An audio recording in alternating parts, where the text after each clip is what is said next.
Vamos convidar o Dr. Fabiano. O Dr. Fabiano é médico nefrologista da Santa Casa, do Grupo Hospitalar da Santa Casa de Porto Alegre. E ele vai nos falar, então, sobre a anticoagulação na diálise contínua.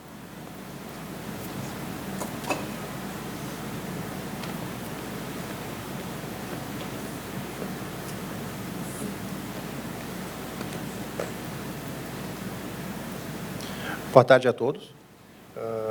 Eu queria agradecer o convite aí da comissão organizadora, né? Para mim é uma satisfação estar aqui conversando sobre esse assunto. Tá? Então, vamos conversar sobre anticoagulação na diálise contínua. Tá? Eu não tenho nenhum conflito de interesse. A gente vê que a adequação da diálise, um dos pilares dela passa por manter a integridade do circuito, né? Então, uma forma adequada de anticoagulação é necessária para que a gente consiga entregar para o paciente a dose de diálise que está sendo prescrita. Tá? Então, o paciente que tem uma coagulação do sistema de diálise, isso reduz a eficiência do clearance de solutos, tanto convectivo quanto difusivo, reduz o tempo efetivo de tratamento, aumenta o trabalho da equipe de enfermagem, tem perda de sangue do paciente, isso tem um aumento de custos, né, de material que tem que ser trocado. Ao passo que o paciente que a gente consegue manter uma anticoagulação adequada, a gente tem o tempo de uso do filtro é prolongado, permite oferecer um tempo adequado de tratamento nas 24 horas, aumenta a eficácia do tratamento da diálise contínua e reduz o trabalho da equipe de enfermagem. O primeiro passo é um acesso vascular adequado, né? Não adianta a gente prescrever um método de anticoagulação adequado e não ter um catéter que forneça um fluxo adequado. Então, a gente indica um catéter não tunelizado, implante preferencialmente orientado por ecografia, quando disponível, né? Veia jugular interna direita, as veias femorais, interna esquerda e, se necessário, as subclávias como quarta opção. Falar sobre anticoagulação hoje é falar sobre citrato. Eu acho que é o método que a gente mais tem aprendido a utilizar nos últimos 15, 20 anos, tá? Então, sempre tem uma recomendação de usar anticoagulação no paciente que não está recebendo uma anticoagulação sistêmica. Usar o citrato em pacientes que não têm contraindicação, a gente vai conversar sobre isso. O que é hoje uma contraindicação ao citrato, na verdade, a gente não tem mais muitas contraindicações, a gente vai ter que saber identificar o paciente que tem um risco de acúmulo de citrato, tá? De não metabolizar o citrato. A gente tem protocolos com heparina de baixo peso molecular. Anticoagulação com heparina, protamina não é muito recomendado também. O que o CADIGO diz? Indicou hemodiálise contínua. Todos os pacientes que não tenham contraindicação ao citrato, a gente procura anticoagular com citrato e, em segundo momento, heparina, se puder. Então, a gente sabe que os protocolos com heparina sistêmica e com citrato, se a gente for comparar, a anticoagulação com citrato, ele apresenta maior sobrevida do circuito de diálise, com menor risco de sangramento sistêmico, quando comparado à heparina sistêmica. A gente vê, então, que... Deixa eu ver se eu... o que eu fiz aqui? A gente vê que os filtros que a gente anticoagula com heparina, 50% deles já coagulam com 24 horas, tá? Ou mais, ao passo que o citrato, a meia-vida do filtro é muito maior. A gente vê aqui, ó, menos do que 20 horas, os filtros com heparina já estão coagulados. Tá? A gente tem descrição de uso de citrato em hemodiálise, em diálise intermitente, desde 1961, e o primeiro protocolo para uso em diálise contínua foi do Dr. Mehta, em 1990, foi descrito, né? Esse é o protocolo dele. Ele utilizava citrato a 4% e um sódio no dialisato em 117. Tá? Quais são as soluções de citrato que a gente tem hoje? Tá? O citrato a 4%, que é o mais difundido, ele tem 408 milimol de citrato, 408 milimol de sódio por litro, 136 de citrato. Eles oferecem um pouco de calorias também. A solução de citrato a 2,2%, que tem 224 milimol de sódio e 74,8 milimol de citrato. e o citrato isotônico, algumas soluções atualmente, né, com 136 a 140 de sódio, e um citrato de 10 a 18 milimol por litro, e pode-se acrescentar eletrólitos também. Tá? Então, como é que funciona essa anticoagulação? O citrato se liga ao cálcio iônico do circuito e impede a ativação da cascata de coagulação. A infusão é de 3 a 4 milimol por litro de sangue no início do circuito. A monitorização com avaliação do cálcio pós-citrato. O objetivo é manter o cálcio iônico pós-citrato, pós-filtro, entre 0,25 e 0,4. A gente vê que o tempo de coagulação, quando abaixo de 0,5, começa a aumentar o tempo da coagulação. Deixa eu voltar aqui. Como é que a gente chegou nesse objetivo de 3 milimol por litro de sangue? Tá? Se a gente pegar um paciente que está dialisando por 150 ml por minuto, a gente tem 9 litros de sangue por hora que são dialisados, né? A gente usava inicialmente um citrato a 4% de 180, 200 ml por hora. Então, isso dava 13,6 milimol de citrato em 100 ml, que dava 27,2 milimol de citrato hora. A gente dividindo isso, a gente ficava com 3 milimol de citrato por litro de sangue por hora, que era o que todos os serviços normalmente padronizavam. No COVID, a gente começou a aumentar um pouquinho isso. Se chegou a protocolos até com 4, pelas características do COVID mesmo, né? E eu vejo que esses protocolos se mantêm próximo de 4. A gente tem mantido a infusão próximo de 3 ainda. Tá? Então, parte desses complexos de citrato de cálcio são eliminados no efluente, assim, de 40% a 60% deles. O peso molecular do citrato é 298 Daltons. Tá?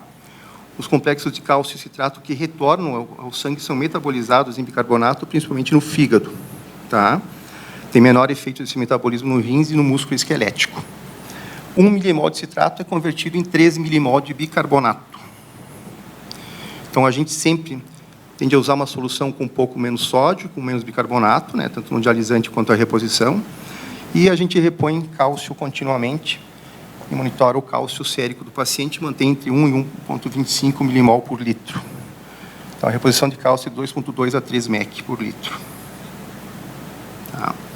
Então, esse é um esqueminha. A gente repõe citrato, infunde citrato no início da linha arterial, em torno de 3 milimol por litro. 40% a 60% dele já sai no efluente, então já é eliminado, nem entra na circulação do paciente. E o resto que vai para a circulação, a gente vai ter que ser metabolizado, então. Tá? E faz a reposição de cálcio contínuo. Então, a gente tem aqui as 3 situações. A primeira, no A, é o paciente que está bem dialisado, na dose adequada de citrato, a solução de diálise bem ajustada, e ele mantém metabolicamente os eletrólitos bem compensados. Eu tenho aqui no perfil B o paciente que eu estou dando citrato, ou uma dose alta, com uma solução que tem, muitas vezes, muito sódio e muito bicarbonato, e esse paciente pode fazer hipernatremia e pode fazer alcalose metabólica também, que é uma das complicações do tratamento. Tá? E esse aqui é o paciente no C, é o paciente que eu não quero, que eu vou ter que tentar identificar, porque é o paciente que não está metabolizando citrato, e ele pode fazer, como efeito colateral, uma acidose metabólica e uma hipocalcemia grave.